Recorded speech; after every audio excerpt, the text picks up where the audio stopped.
Ares.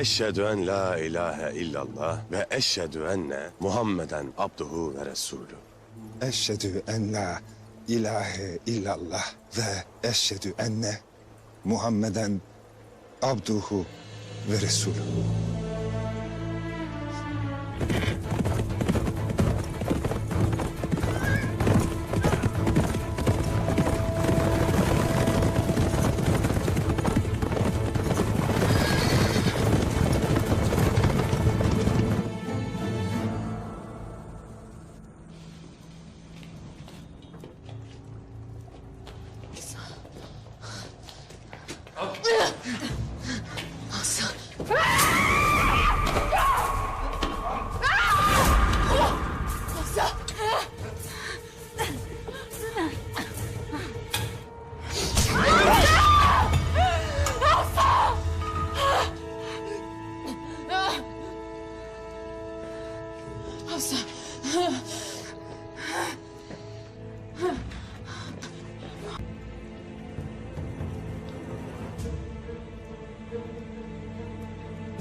Dur!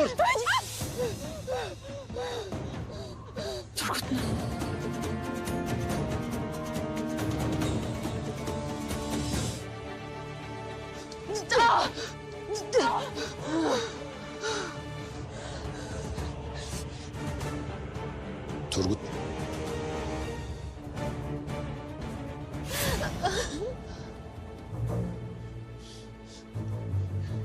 Turgut. İtaat!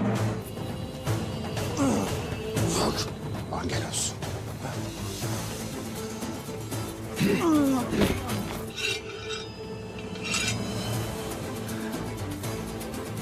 Turgut.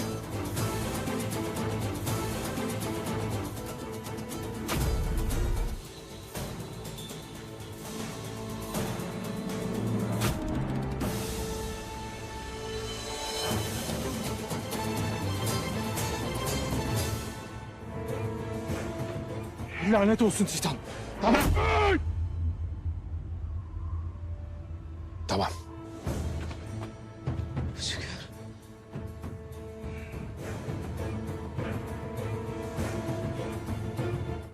Kalk. Kalk.